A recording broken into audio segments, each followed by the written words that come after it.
الحمد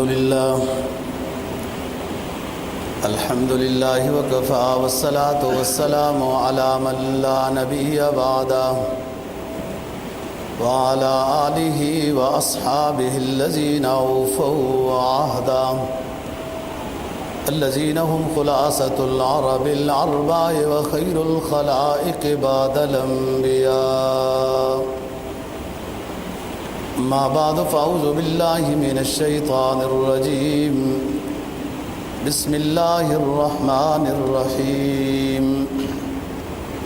وضرب الله مثلا قرية آمنة مطمئنة يأتيها رزقها رغدا من كل مكان فكفرت بأنعم الله فأذاقها الله لباس الجوع والخوف بما كانوا يصنعون. قال النبي صلى الله عليه وسلم: ألا كلكم راع وكلكم مسؤول عن رعيته. صدق الله العظيم وصدق رسوله النبي الأمي الكريم ونحن على ذلك لمن الشاهدين والشاكرين والحمد لله رب العالمين. 14واں پارہ سورہ نحل کی ایک آیت کریمہ اور جناب نبی پاک صلی اللہ علیہ وسلم کا ایک فرمان تلاوت کیا ہے، جس کا مفہوم یہ ہے، فرمایا اللہ رب العزت نے: وَضَرَبَ اللَّهُ مَثَلًا قَرْيَةً كَانَتْ آمِنَةً مُطْمَئِنَّةً يَأْتِيهَا رِزْقُهَا رَغَدًا مِنْ كُلِّ مَكَانٍ. اللہ پاک ایک ایسی بستی کی مثال دیتے ہیں جو بڑی امن میں تھی، مطمئن تھی اور ہر طرف سے رزق بھی اس کی طرف آ رہا تھا. یاتیہا رزقہا رغدا من کل مکان فکفرت بانعم اللہ. ان بستی والوں نے اللہ کی نافرمانی کی، ناشکری کی. فاذاقها اللہ لباس الجوع والخوف. تو اللہ تعالیٰ نے ان بستی والوں پر بھوک مسلط کر دی اور اس بستی کو بے امن بنا دیا، خوف اور خطرے میں مبتلا ہو گئی وہ بستی. بما کانوا یصنعون، اس وجہ سے کہ ان کے کرتوت ہی ایسے ہو گئے تھے، ایسے وہ کام کر رہے تھے. جناب نبی پاک صلی اللہ علیہ وسلم کا فرمان آپ کے سامنے تلاوت کیا ہے. اس کو امام بخاری اور امام مسلم دیگر احادیث کی کتابوں نے ذکر کیا ہے. آپ نے فرمایا: الا سنو، متوجہ ہو جاؤ، خبردار، کلکم راع وکلکم مسئول عن رعیتہ. تم میں سے ہر شخص نگران ہے اور اس کے ماتحت جو لوگ ہیں ان کے بارے میں اس سے پوچھ ہوگی کہ ان کی کتنی تربیت کی ہے. تم میں سے ہر بندہ نگران ہے، امام ہے، بڑا ہے، کچھ نہ کچھ لوگ اس کے ماتحت ہیں. ان کے بارے میں اس سے جیسے اس کے اپنے بارے میں سوال ہوگا، ایسے ہی اس کے ماتحتوں کے بارے میں بھی سوال ہوگا کہ ان کی اچھی تعلیم و تربیت اس نے کی، ان کا حق ادا کیا نہیں کیا، جو ذمہ داری تھی پوری کی ہے یا نہیں. آپ کے سامنے جو آیت کریمہ سورہ نحل کی یہ 112 نمبر آیت ہے جو تلاوت کی. فرمایا اللہ تعالیٰ نے کہ ایک بستی ہے، کانت آمنۃ مطمئنۃ یأتیہا رزقہا رغدا من کل مکان. ایسی بستی تھی کہ اس میں دو خوبیاں اللہ نے رکھی ہیں، اور ایک بستی کی ضرورت کی دو ہی خوبیاں ہوتی ہیں. ایک خوبی یہ رکھی کہ وہ امن میں تھی، لڑائی جھگڑا نہیں کرتے تھے، مطمئن تھے، آپس میں اتفاق و اتحاد تھا. یہ ہے جب آپس میں اتفاق و اتحاد ہو تو پھر دشمن بھی اتنا جلدی حملہ کرنے کا پروگرام نہیں رکھتا، اسے پتہ ہے کہ یہ آپس میں متفق ہیں۔ ہر بستی، ہر ملک کی یہ کامیابی کی یہ خاص بات ہے، اگر اللہ اس کو عطا کرے کہ امنتم مطمئنتن، کہ وہ بستی مطمئن ہو، آپس میں اتفاق ہو، اتحاد ہو، آپس میں لڑائی جھگڑا نہ ہو، مطمئن ہو، امن میں ہو۔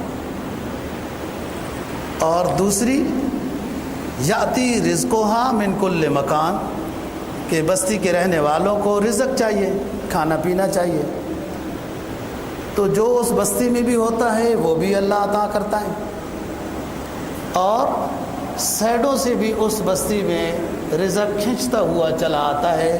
بستی میں لڑائی جھگڑا نہیں ہے، ڈاکو نہیں ہے، چور نہیں ہے، دھوکہ نہیں ہے، فراڈ نہیں ہے، امن والی بستی ہے، تو سائڈوں والے لوگ بھی ادھر آتے ہیں۔ یاتیھا رزقھا رغدم من کل مکان، رج کے، خوب سیر ہو کے، یعنی وافر مقدار میں رزق آتا ہے، تھوڑا نہیں ہوتا۔ یہ دو خوبیاں ہوتی ہیں ہر بستی کی، کامیابی کی، کہ وہ بستی امن میں ہو، اور امن آتا ہے سب سے پہلے اپنے آپ کو مثال بنانے میں کہ وہ متفق ہوں، متحد ہوں آپس میں۔ اور دوسری اس بستی کی خوبی یہ ہوتی ہے کہ رزق اللہ تعالیٰ کی طرف سے خوب ہو۔ فَكَفَرَتْ بِأَنْعُمِ اللَّهِ فَأَذَاقَهَا اللَّهُ لِبَاسَ الْجُوعِ وَالْخَوْفِ بِمَا كَانُوا يَصْنَعُونَ۔ بستی والوں کے ذمہ یہ تھا فَكُلُوا مِمَّا رَزَقَكُمُ اللَّهُ حَلَالًا طَيِّبًا وَاشْكُرُوا نِعْمَتَ اللَّهِ إِن كُنتُمْ إِيَّاهُ تَعْبُدُونَ۔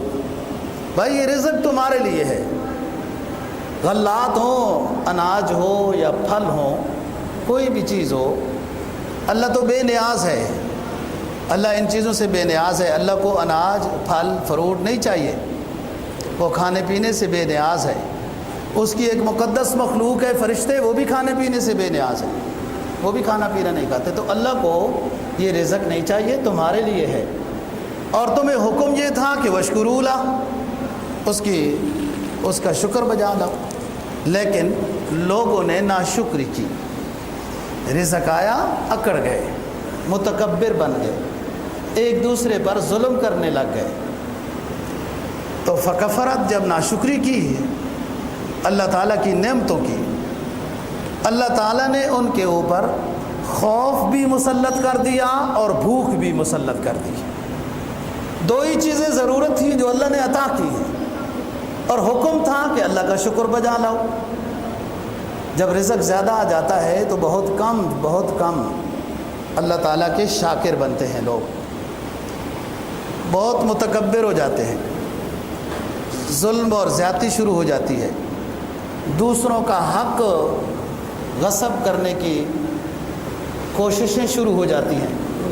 کوئی مسکین غریب کوئی آواز لگائے تو اس کو رہنا ہی اس کا مشکل کر دیا جاتا ہے جب رزق زیادہ ہو جائے۔ تو اللہ ناراض ہو گئے بستی والوں پر، فکفرت بانعم اللہ فاذاقها اللہ لباس الجوع والخوف بما كانوا يصنعون۔ اللہ نے ان بستی والوں کو جو دو نعمتیں دی تھی واپس لے لی، ان پر خوف بھی مسلط کر دیا اور بھوک بھی آ گئی، رزق میں بھی تنگی آ گئی ہے۔ حدیث میں آتا ہے نا، جب اللہ راضی ہو تو موسم کے مطابق بارشیں آتی ہیں، ضرورت کے مطابق ہوتی ہیں، اور پھر زمین جو ہے اپنے غلات، نباتات، پھل، سبزے باہر نکالتی ہے۔ یہ کب ہوتی ہے؟ اللہ کی طرف سے بارش کا موسم کے مطابق ہونا، زمین سے نباتات کا نکلنا کب ہوتا ہے؟ جب لوگ شکر گزار ہوں اور رزق حلال کمانے والے ہوں، زکوٰۃ پابندی سے ادا کرتے ہوں، اور اس کے برعکس ہوتا ہے جب نہ ہو۔ رزق کا علاقے میں ہونا اور علاقے کا مطمئن اور بے خوف ہونا، یہ اللہ تعالیٰ کی طرف سے انعام ہے۔ اللہ تعالیٰ نے ایک اور مقام پہ فرمایا، 5واں پارہ ختم ہو رہا ہے، ما یفعل اللہ بعذابکم ان شکرتم وآمنتم وکان اللہ شاکرا علیما۔ اللہ تعالیٰ ان لوگوں کو عذاب میں مبتلا نہیں کرتا کہ جو ایمان لا چکے ہیں اور اللہ کے شکر گزار بندے ہیں، تو اللہ تعالیٰ ان کے ایمان کی اور شکر کی قدر دانی کرتے ہیں، اور شکر کی وجہ سے نعمت میں اضافہ ہوتا ہے۔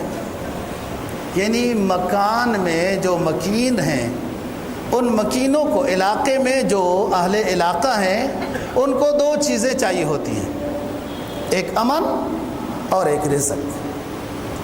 آپ دیکھیں حضرت ابراہیم علیہ السلام کو حکم ہوا کہ آپ اپنے نومولود بچے اور بیگم کو وادی حجاز میں چھوڑ کے واپس شام آ جائیں۔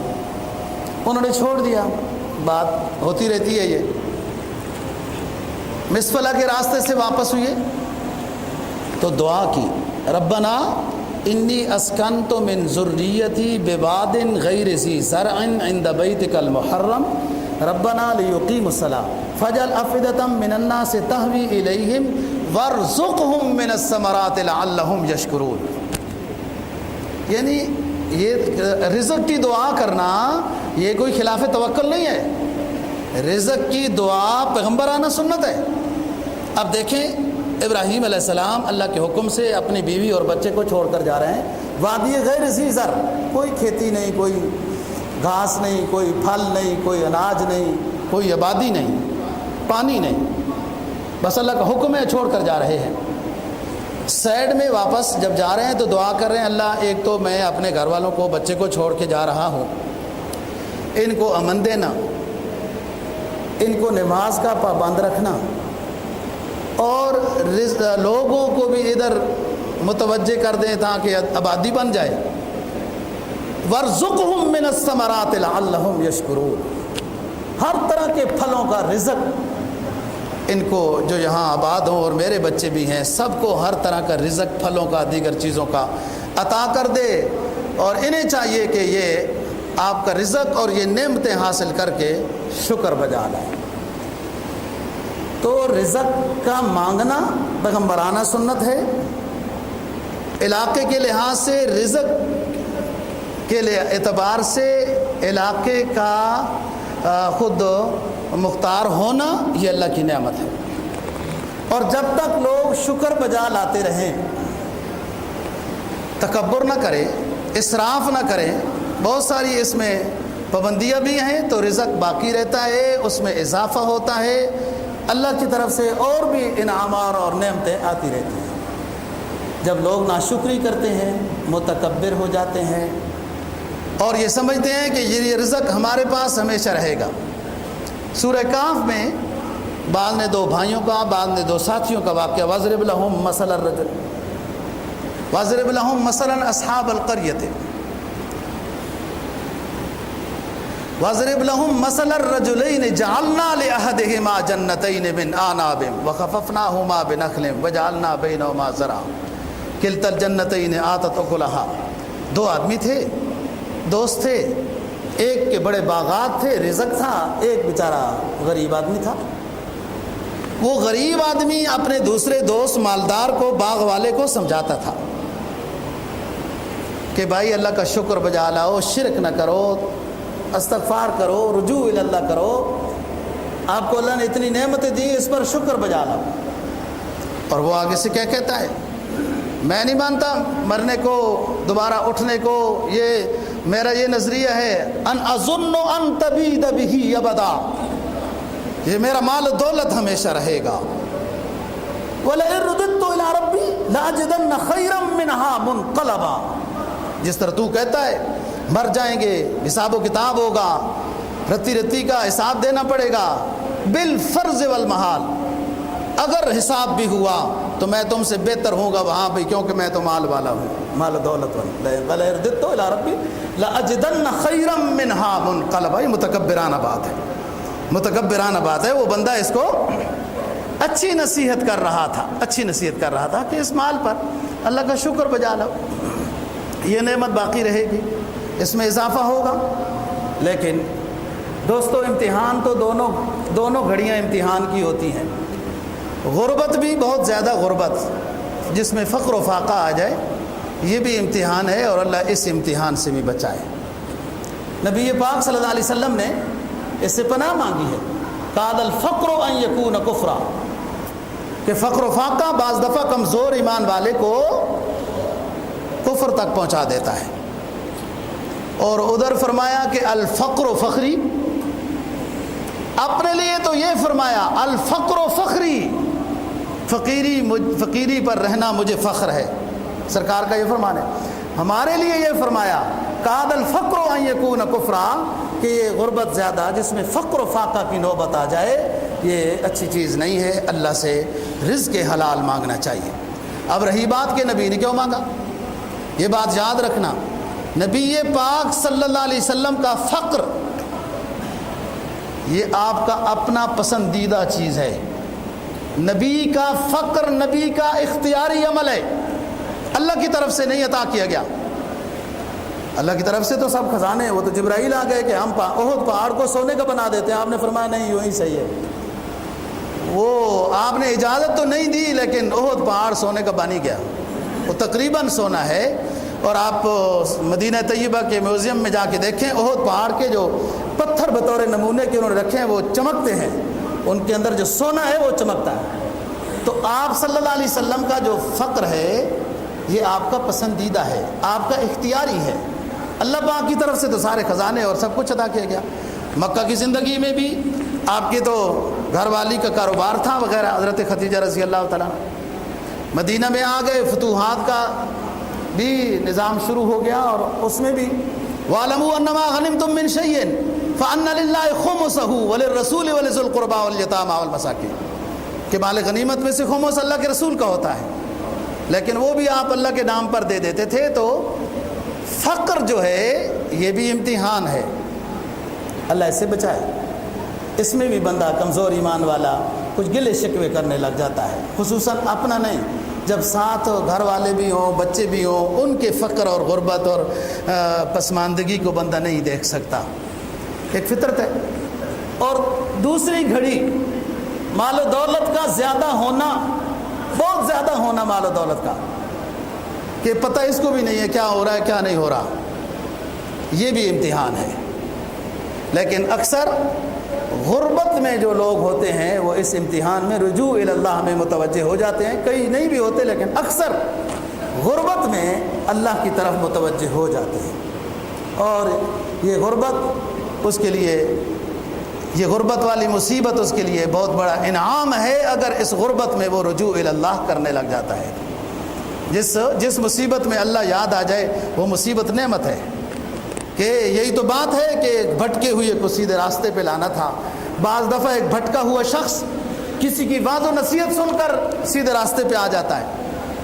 بعض دفعہ ایک بھٹکا ہوا شخص بیماری اس کے اوپر مبتلا ہو جاتی ہے تو اس کی وجہ سے رجوع الی اللہ میں آ جاتا ہے. بعض دفعہ ایک بھٹکا ہوا شخص کو مال کا دھچکا لگتا ہے، نقصان ہوتا ہے تو رجوع الی اللہ. اگر ان جو جھٹکے لگے، کبھی غربت کا، کبھی مال میں نقصان کا، کبھی بیماری کا، اور یہ شخص رجوع الی اللہ کی طرف آ گیا، یہ کامیاب ہو گیا. بس اس کو اپنا مطلوب اور مقصود مل گیا ہے کہ نسبت الی اللہ حاصل ہو گئی. عموماً غربت میں تو لوگ رجوع الی اللہ کر لیتے ہیں، اللہ ماشاءاللہ اب تو غریب بھی کچھ اور ہی طرح ہو گیا ہے. لیکن جس کو مال و دولت زیادہ مل جائے، مال و دولت زیادہ مل جائے تو اکثر بگڑ جاتے ہیں. اس کو کوئی شے ہی نظر نہیں آتی جناب، اس کو نہ استاد نظر آتا ہے، نہ اپنا امام نظر آتا ہے، نہ اپنا خطیب نظر آتا ہے، نہ اپنا والد نظر آتا ہے، نہ اپنا رشتہ دار نظر آتا ہے، نہ اسلام نظر آتا ہے، نہ قرآن اور حدیث نظر آتی ہے. جب مال و دولت میں فراوانی آتی ہے تو اتنا بڑا یہ شخص متکبر بن جاتا ہے کہ اللہ کی ناراضگی کو مول لیتا ہے. حالانکہ اللہ کی طرف سے تو یہ انعام تھا، رزق اللہ کی طرف سے انعام تھا. یہ اصول شریعت کے مطابق رہتا تو اس انعام میں اضافہ ہوتا، اللہ راضی ہوتا. بھائی 3 لوگوں پر انعام بھی بہت زیادہ ہے نا. اچھا عالم، اچھا قاری، اللہ کی رضا میں کام کرنے والا، انعام بھی بڑا ہے، سب سے پہلے جنت میں جائے گا.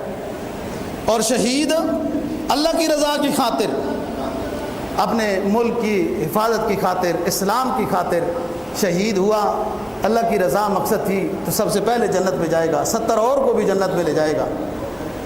اور سخی جو مخلوق خدا کی خدمت کر رہا تھا، غریب کو کھانا کھلا رہا تھا، لیکن اللہ کی رضا مقصد تھی، تو یہ بھی پہلے جنت میں جائے گا، کیوں؟ اللہ کی رضا۔ اور اگر انہی تینوں کی نیت میں گڑبڑ آ گئی ہے، قاری صاحب بھی کہتا ہے کہ لوگ واہ واہ کہیں جب ہم قرآن پڑھیں، سخی بھی کہتا ہے لوگ واہ واہ کریں، تختی بڑی سی لگا دیں، فلانے نے یہ کام کیا تھا، تختی لگنی چاہیے، تختی لگنی چاہیے، یہ شرط ہے۔ ہمارے ساتھ بھی لوگوں نے شرط لگائی تھی، پلستر کر دیتے ہیں آپ کی مسجد کے حال کو، ہماری تختی لگ جائے۔ ہم نے کہا نہ پلستر کرو، مہربانی آپ کی، تختی جس نے آخرت میں لگانی ہے وہ ہمارے ساتھ آئے۔ بہرحال یہ ریاکاری میں پھر ہم مددگار بنتے ہیں، تختیاں لگائیں تو ہم مددگار بنتے ہیں، جی مددگار نہیں بنے، بن گئی مسجد الحمدللہ۔ اور تیسرا شخص جو شہید ہوتا ہے، اگر بہادری کی نیت تھی تو نقصان پا گیا، ان تینوں کو نیت غلط تھی تو سب سے پہلے جہنم میں ڈالا جائے گا، ان تینوں کی اگر نیت اچھی تھی تو سب سے پہلے یہ جنت میں جائیں گے اور دوسروں کے بھی سفارش کریں گے اللہ کے اذن سے اور جنت میں جائیں گے۔ تو بات یہ ہے کہ فرمایا ضرب اللہ مثلا قریۃ کانت آمنۃ مطمئنۃ یأتیہا رزقہا رغدا من کل مکان، کہ ایک بستی تھی، امن میں تھی۔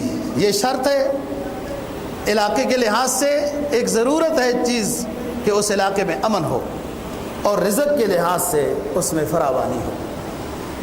لیکن لوگ اگر ناشکری کریں تو پھر اللہ فرمایا فَأَذَاقَهَا اللَّهُ لِبَاسَ الْجُوعِ وَالْخَوْفِ، ہم نے بستی والوں کو امن دیا، رزق کی فراوانی عطا کی، لیکن اکڑ گئے، اپنے محسن کو بھول گئے، اپنے داتا رب العزت اپنے معبود کے سامنے شکر کا سجدہ بجا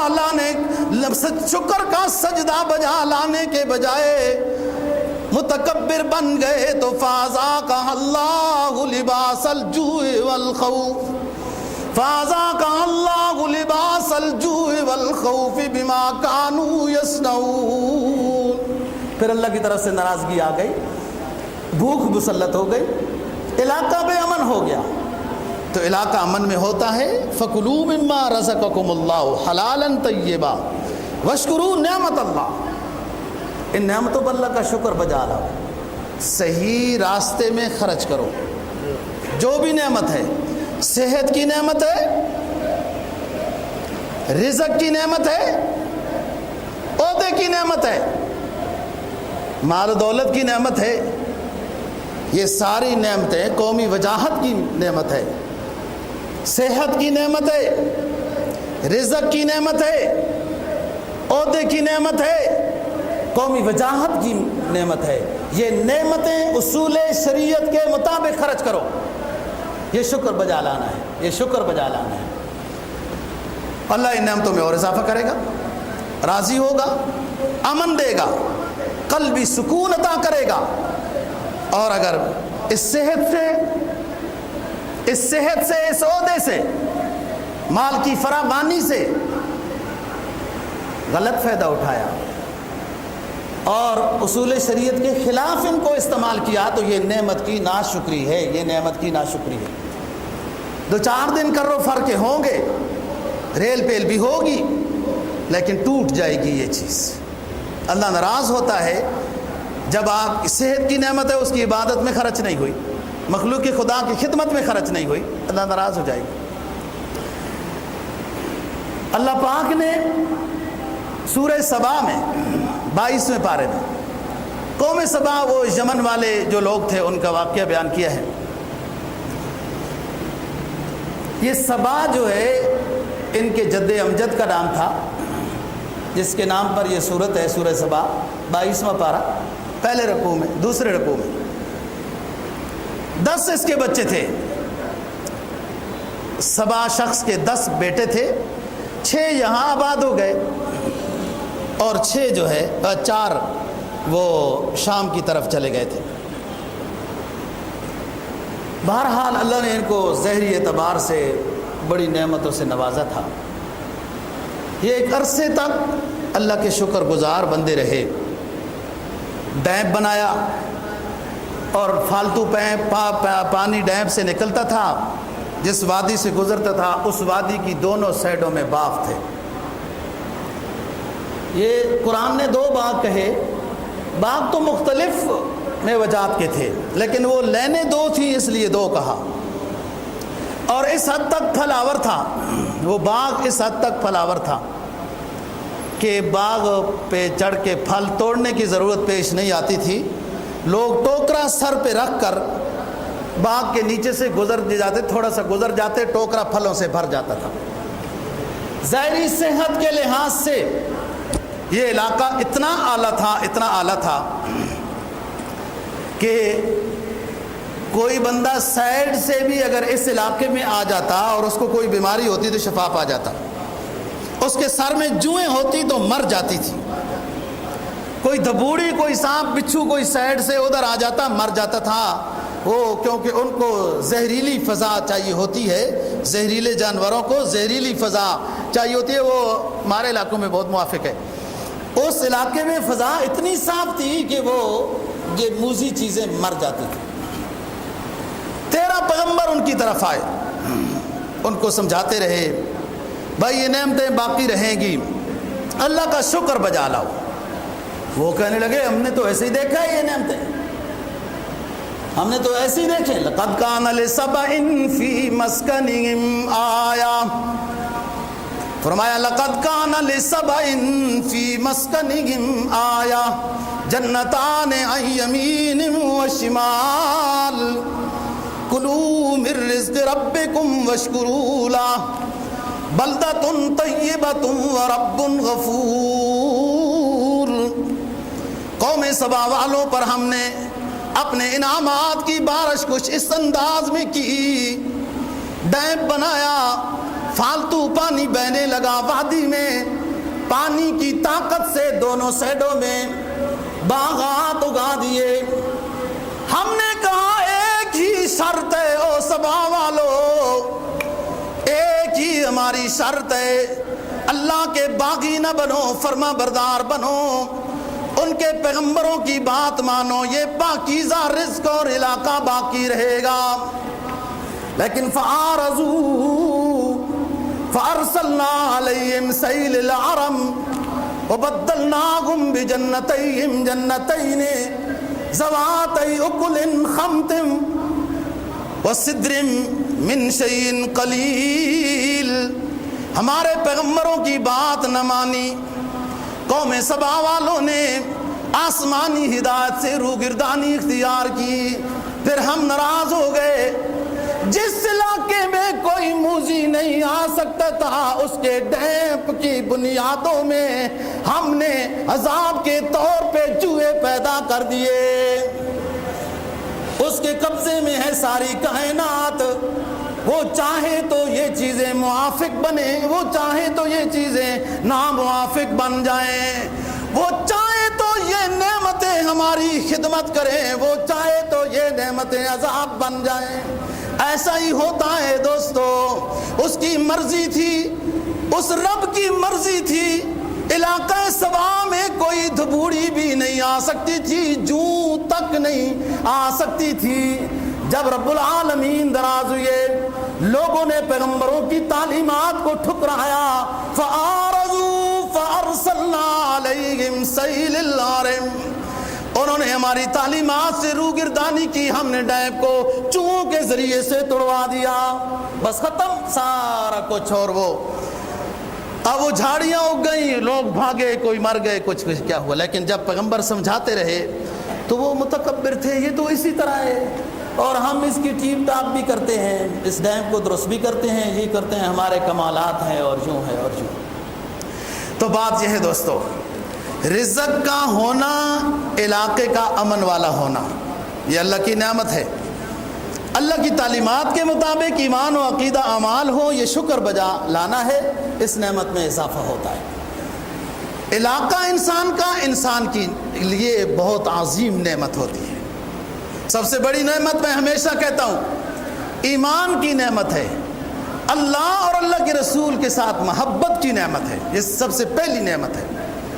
اور پھر دوسری نعمت دوستو انسان کا اپنا علاقہ ہوتا ہے، اس علاقے کی نعمتوں کو، اس کے نشیب و فراز کو، اس کے حسن کو کیسے باقی رکھا جا سکتا ہے، اس میں شرط اللہ نے بیان کی، نعمتیں استعمال کرو، یہ تمہارے لیے ہیں، لیکن اللہ کا شکر بجا لاؤ، اللہ کا شکر بجا لاؤ، اس کے ہدایت کے مطابق عقیدہ بناؤ، اعمال بناؤ، خدمت خلق کا جذبہ پیدا کرو، شکر بجا لاؤ۔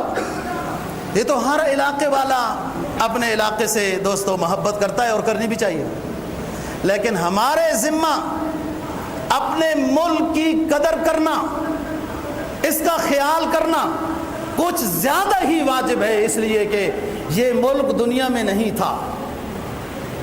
ایک نظریے کے تحت اس کو اللہ پاک نے اس ملک کو ہمیں عطا کیا ہے، یہ ملک ہمیں عطا کیا ایک نظریے کے تحت۔ یہ ملک نہیں تھا، یہ تو ہندوستان اور انگریز کے قبضے میں تھا، اور ایک عظیم جماعت نے اس ملک کے حصول کے لیے قربانی دی ہے۔ لاشوں کے ڈھیر لگے دوستو، ملک کی تقسیم کے فیصلے کے بعد بھی مسلمانوں کے اوپر وہ ظلم و ستم ڈھایا گیا۔ دہلی کی تاریخ پڑھے، مشرقی پنجاب کی تاریخ پڑھے، پاکستان تو تقسیم ہو گیا تھا، لوگ پاکستان کی طرف آنا چاہتے تھے۔ ہمارا تو دشمن ہندو بھی تھا، ہمارا دشمن تو سکھ بھی تھا، ہمارا دشمن تو انگریز بھی تھا جو بھی مجبوراً تقسیم کر رہا ہے۔ یہ سارے دشمن تھے، اور مسلمان کہ ان کے مقابلے میں تعداد تھوڑی تھی اور ملک تقسیم ہوا۔ یہ ملک اللہ پاک کی طرف سے ایک نعمت عظیم کی صورت میں عطا ہوا ہے، اور بہت بڑی قربانیوں کے بعد تاریخ پڑھیں، اپنی تاریخ کے ساتھ انسان کو وابستگی ہونی چاہیے۔ کتنی قربانیاں ہوئیں، اور لوگوں نے اپنے مکانات، زمینیں، باغات، مسلمانوں نے جو ہجرت کر کے یہاں آئے، 1 کروڑ کے لگ بھگ لوگ ہجرت کر کے آئے۔ اس علاقے کو اس لیے پاکستان کی شکل دی گئی کہ ادھر پہلے سے ہی مسلمان زیادہ رہتے تھے، ورنہ یہ خوبصورت علاقہ دشمن کیسے آپ کو دے سکتا تھا؟ وہ تو ذرا سا فائدہ بھی پہنچ رہا ہو تو وہ پریشان ہو جاتا ہے، ناراض ہو جاتا ہے کہ مسلمانوں کو اس فائدے سے کیسے محروم کیا جائے۔ یہ مجبوری تھی ان کی، یہ خطہ آپ کو ملنا کہ اس علاقے میں رہنے والوں کی تعداد زیادہ، 80% سے زیادہ مسلمانوں کی تعداد تھی، اس لیے یہ علاقہ تقسیم میں پاکستان کی شکل بن گیا۔ بہت لاشوں کے ڈھیر لگے، اور جو لوگ نعرہ لگاتے تھے بٹ کے رہے گا ہندوستان، بن کے رہے گا پاکستان، جو نعرہ لگاتے تھے ہندوستان میں، جب پاکستان معرض وجود میں آیا، یہ مملکت خدا داد ہے، تو وہ لوگ کہ ان کی کوٹھیاں بھی، کاروبار بھی، ان کے مکانات بھی، ان کے باغات اور زمینیں بھی تھی، کسی نے اپنی زمین، اپنے باغات، کسی کو کچھ نہیں سوچا، اور چل پڑے اللہ کا نام لے کے کہ ہم اپنے ملک جا رہے ہیں، ہم اپنے ملک جا رہے ہیں۔ اور ملک تو تمہارا وہ تھا جدھر تم رہ رہے تھے۔ یہ مسلمان ہندوستان کا اتنا خوش ہوا کہ پاکستان جب وجود میں آیا تو کہا ہم اپنے ملک جا رہے ہیں۔ ملک تو وہ تھا، اپنی زمینیں چھوڑی، مقام چھوڑے، کئی رشتہ دار چھوڑے، کئی شہادتیں چھوڑی، اپنے باغات چھوڑے، کاروبار چھوڑے، اپنا صرف وجود لے کے چل پڑے، اور یہ کہتے تھے کہ اپنے ملک جا رہے ہیں۔ کیوں؟ کہ اسلام کے نام پر یہ وجود میں، دنیا میں مکہ اور مدینہ تو نبی پاک صلی اللہ علیہ وسلم کا مولد ہے، مسکن ہے، مدفن ہے، وہ تو ہیں مرکز اسلام، لیکن دنیا میں یہ واحد ملک ہے جس کا نظریہ پہلے رکھا گیا کہ اس نظریے کے تحت ہم نے یہ ملک حاصل کرنا ہے، اور ہمارا نظریہ یہ ہے کہ ہم مسلمان ہیں، ہم لا الہ الا اللہ محمد الرسول اللہ صلی اللہ علیہ وسلم کے پڑھنے والے ہیں، ہمیں یہ ملک عطا کیے جائے۔ اور پاکستان کا مطلب کیا؟ تو لا الہ الا اللہ محمد الرسول اللہ کا یہ نعرہ لگا۔ یہ نعرہ معمولی نعرہ نہیں تھا دوستو، یہ عظیم نعرہ ہے۔ یہ اس وقت کے نعرہ لگانے والوں کو معلوم تھا کہ اس نعرے کا وزن کتنا ہے، اس نعرے میں روحانیت کتنی تھی، اس نعرے میں طاقت کتنی تھی۔ یہ اس وقت کے مجاہدوں کو پتہ تھا جو جان کے نذرانے دے رہے تھے کہ لا الہ، پاکستان کا مطلب کیا، لا الہ الا اللہ، وہ سمجھتے تھے۔ ہم کیا سمجھیں؟ وہ فریب خوردہ شاہی، علامہ کیا کہتے ہیں؟ وہ فریب خوردہ شاہی جو پلا ہو کرگسوں میں، اسے کیا خبر کیا ہے راہ رسم رسم شہبازی،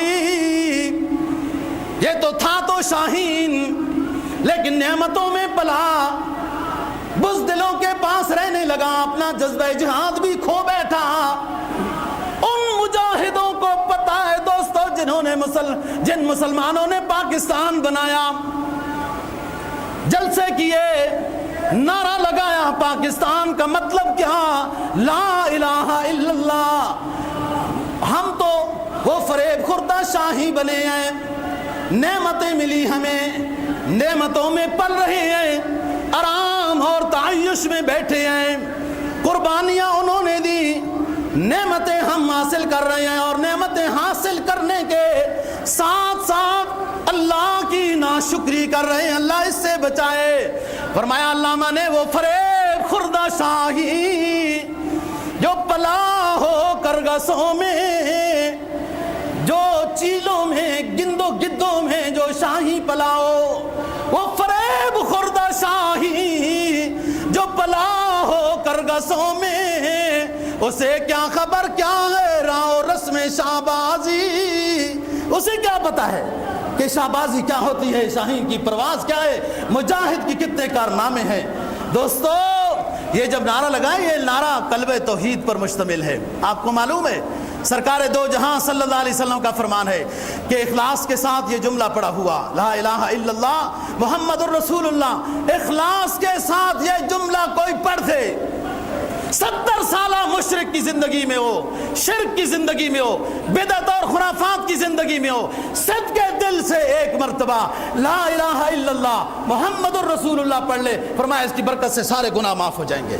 آج سے یہ مقبول بدلہ بن گیا، یہ نعرہ تھا آپ کا، آپ کے اسلاف کا یہ نعرہ تھا، یہ کلمہ توحید ہے۔ حضرت موسیٰ علیہ السلام نے درخواست کی، وہ کلیم اللہ ہے، اللہ سے بات چیت کی، درخواست کی، اللہ پاک خصوصی ذکر عطا کر دے، جو کوئی بھی نہ کرے میں ذکر کروں، خصوصی ذکر عطا کر دے۔ تو اللہ نے فرمایا لا الہ الا اللہ پڑھا کرو۔ موسیٰ علیہ السلام نے عرض کیا، اللہ یا رب میں تو یہ پڑھتا ہوں، ساری کائنات پڑھتی ہے، مجھے کوئی امتیازی ذکر عطا کر دے رب۔ اللہ پاک نے فرمایا موسیٰ ہمارے پاس اس سے اونچا کوئی ذکر نہیں ہے، لا الہ الا اللہ موسیٰ کلیم اللہ، یہ لا الہ الا اللہ محمد الرسول اللہ ہے۔ یہ کلمہ توحید ہے، کیونکہ آپ ایک ایسے علاقے میں نعرہ لگا رہے تھے جو بت پرست تھے، یا ویسے یوں ہاتھ جوڑنے والے لوگ تھے۔ آپ نے وہاں کلمہ توحید کا نعرہ لگایا، اس نعرے کا بڑا روپ تھا، بڑی برکت تھی، بہت بڑا معاہدہ تھا دوستو، بہت بڑا معاہدہ تھا اللہ کے رسول کے ساتھ کہ اللہ پاک ہمیں یہ ملک عطا کر دے، جو 3000 لمبا کلومیٹر، 200-150 کے 2000 کے لگ بھگ چوڑائی ہے۔ بھائی لوگ تو 10x10 کی جگہ کو نہیں دیتا۔ آپ نے یہ نعرہ لگایا، اللہ سے معاہدہ کیا، اللہ کے رسول کے ساتھ، اللہ اور اللہ کے رسول کے ذمہ میں آئے، یہ نعرہ لگایا، اس کا یہ وزن تھا، اس کی یہ برکت تھی، اس کا یہ روب تھا، اور اس کا پھر یہ کرشمہ تھا کہ اس نعرے کی برکت سے اللہ رب العزت نے ہمیں یہ ملک عطا کیا ہے۔ جو نعرہ تھا اس کے مطابق عمل نہیں ہوا۔ جو عبدالرب نشتر تھے یا محمد علی جناح تھے یا ان کے ساتھ اور جو اچھے نیک لوگ علماء، علامہ شبیر احمد عثمانی اور دیگر، وہ بس اتفاق ایسا تھا، جلدی دنیا سے رخصت ہوتے گئے۔ پھر آئے غلام محمد، ارے یہ کیا کہہ رہا ہے غلام محمد، ہاں جی، جس طرح کے لوگ آئے جنہوں نے اس نعرے کی قدر نہیں کی، پاسداری نہیں کی۔ ہم نے اللہ اور اللہ کے رسول کے ساتھ کیا معاہدہ کیا تھا، کس نظریے کے تحت اس ملک کو حاصل کیا تھا، وہ نظریہ بھول گئے اور ان کو یورپ یاد آ گیا، امریکہ کی غلامی یاد آئی، اللہ اور اللہ کے رسول کی غلامی بھول گئے، ان کو صدارتی اور دوسرا نظام برطانیہ کا یاد آیا، محمد کا نظام یاد نہیں آیا۔ بے وجہ نہیں ہیں چمن کی تباہیاں، کچھ باغباں ہیں جو برق و شرر سے ملے ہوئے۔ یہ معاہدہ تھا، اس معاہدے کے مطابق پاسداری کی جاتی تو آج جو اللہ نے ہمیں نعمتیں دی ہیں اس سے کہیں اور زیادہ اللہ پاک ہمیں نعمتوں سے نوازتے۔ دشمن تو یہ سمجھ رہا تھا دوستو دشمن تو یہ سمجھ رہا تھا یہ غریب سے لوگ ہیں، پاکستان تقسیم ہو گیا، پاکستان بن گیا، چند دنوں بعد ہم ان کو غرب کر لیں گے، لیکن اللہ نے آہستہ آہستہ اس ملک کو وہ قوت عطا کر دی کہ اسلامی دنیا میں سب سے بڑا امام سمجھا جانے لگا، ظاہری اعتبار سے، اسلحہ کے لحاظ سے، ظاہری اعتبار سے، اسلحہ کے لحاظ سے، فوج کے لحاظ سے، ایٹمی صلاحیت کے لحاظ سے اسلامی دنیا میں یہ امام سمجھا جا رہا ہے۔ الحمدللہ یہ اللہ کی عطا ہے، قل اللہم مالک الملک تؤتی الملک من تشاء۔ اور رہی بات نظریاتی لحاظ سے، کلمہ طیبہ کس نے دنیا میں لایا ہے؟ کلمہ شہادت کس نے دنیا میں لایا ہے؟ یہ کس نے کلمہ لوگوں کو پڑھایا ہے؟ سب سے پہلے صفا پہاڑی پہ چڑھ کر لوگوں کو کس نے کہا تھا؟ قولوا یا ایھا الناس قولوا لا الہ الا اللہ محمد الرسول اللہ تفلحون۔ اے لوگو لا الہ الا اللہ محمد الرسول اللہ پڑھو، کامیاب ہو جاؤ گے۔ یہ کلمہ ہمارے نبی، ساری کائنات کے نبی، سید دو جہاں امام الانبیاء صلی اللہ علیہ وسلم نے یہ کلمہ سب سے پہلے صفا پہاڑی مکہ مکرمہ میں اعلان کیا۔ یہ کلمہ عظیم کلمہ ہے، اس کلمے کے ساتھ ہمارا کچھ تعلق تھا، یہ وعدہ تھا، اللہ اور اللہ کے رسول کے ساتھ معاہدہ تھا، اس کے مطابق نظام ہوتا تو یہ ملک اور آگے بڑھ جاتا۔ باوجود اس کے کہ پوری طرح اس کلمے سے وفا نہیں ہوئی، پھر بھی اللہ تو من یعمل مثقال ذرۃ خیرا یرا، ذرا سی جس کی چھوٹی سی نیکی ہو نا، اللہ اس کو بھی ضائع نہیں کرتا۔ اسلامی دنیا جو 60 ملک ہیں ان میں سب سے زیادہ امام ظاہری قوت کے لحاظ سے اللہ پاک نے پاکستان کو عطا کیا۔ وہ فوج کی صلاحیت ہو، جن بادشاہوں نے، وزیر اعظموں نے مدد کی ہے، سب کو اللہ جزائے خیر دے کہ ایٹمی صلاحیت بنا۔ دوسری بات، یہ کلمہ لے کر کون آیا ہے؟ اس کلمے کا مفہوم عرب سمجھتے تھے، صرف لا الہ الا اللہ ہی سنا۔ ابھی جو کہہ رہے تھے کہ اے پیغمبر تو صادق اور امین ہے، تو جو کہے ہم وہی مانیں گے۔ آپ نے فرمایا میں اگر بالفرض یہ کہوں کہ صفا پہاڑی کے پیچھے سے ایک لشکر جرار آ رہا ہے جو تم پر حملہ کر دے گا، مان جاؤ گے؟ مکہ والوں نے کہا، تقریر توحید کی تقریر سننے سے پہلے مکہ والوں نے کہا اے محمد اگر آپ کی زبان سے یہ نکلے گا کہ صفا پہاڑی کے پیچھے جدھر وہ شاہی محل ہے ادھر سے کوئی لشکر آ رہا ہے اور مکہ پہ حملہ کرے گا، ہم اگر دیکھیں اور ہمیں لشکر نظر نہ آئے تو ہم اپنی آنکھوں کو غلط کہیں گے، تیری زبان کو غلط نہیں کہیں گے۔ تو اتنا سچا ہے۔ جب آپ نے فرمایا پھر لوگوں جمع ہو جاؤ، یا ایھا الناس قولوا لا الہ الا اللہ محمد الرسول اللہ تفلحون۔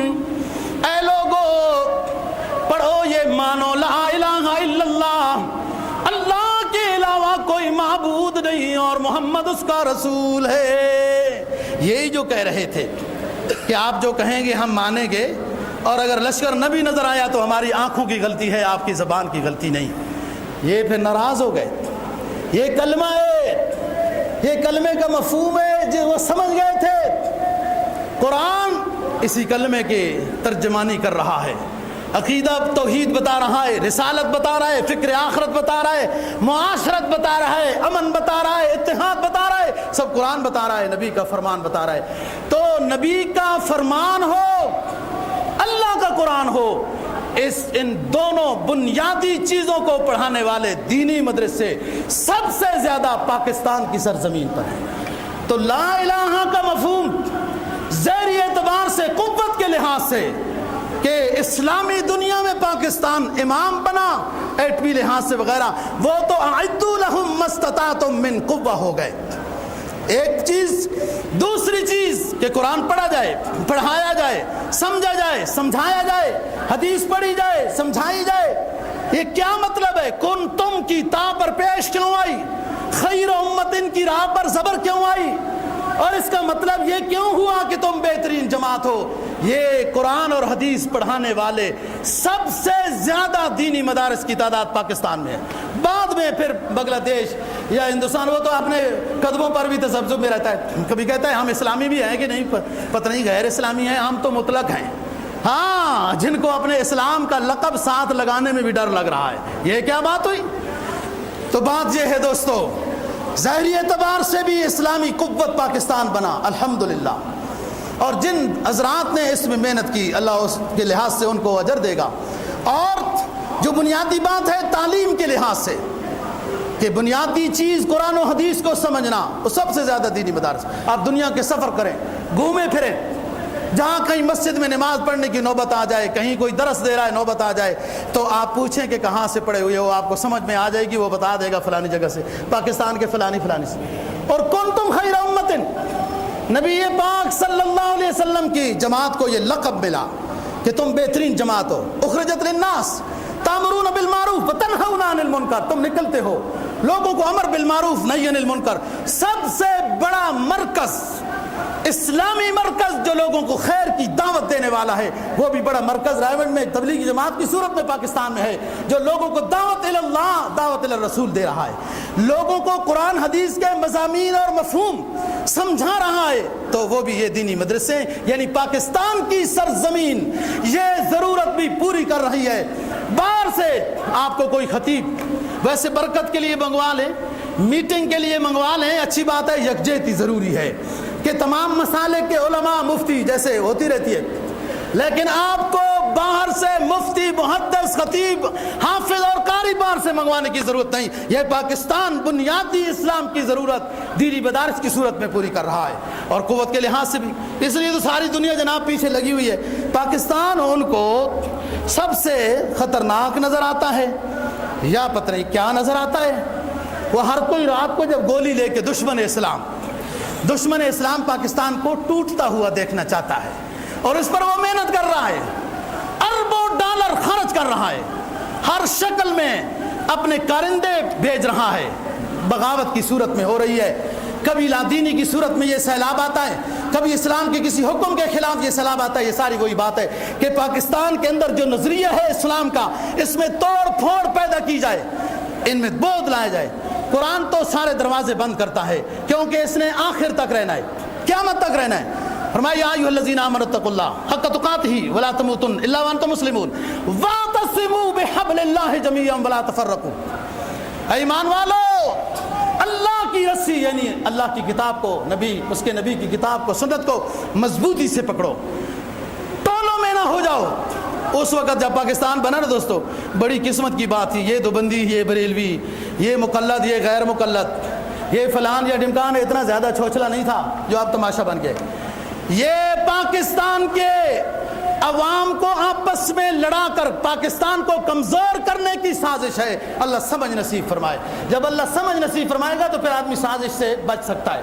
اقبال کہتا ہے منفعت ایک ہے اس قوم کی، نقصان بھی ایک، منفعت ایک ہے اس قوم کی، نقصان بھی ایک، ایک ہی ہے سب کا نبی، دین بھی ایمان بھی ایک، حرم پاک بھی ایک، اللہ بھی ایک، اور قرآن بھی ایک، کچھ بڑی بات تھی تم ہوتے مسلمان بھی ایک، یوں تو سید بھی ہو، مرزا بھی ہو، افغان بھی ہو، یوں تو سید بھی ہو، مرزا بھی ہو، افغان بھی ہو، ہاں مانا تم سبھی کچھ ہو، بتاؤ مسلمان بھی ہو۔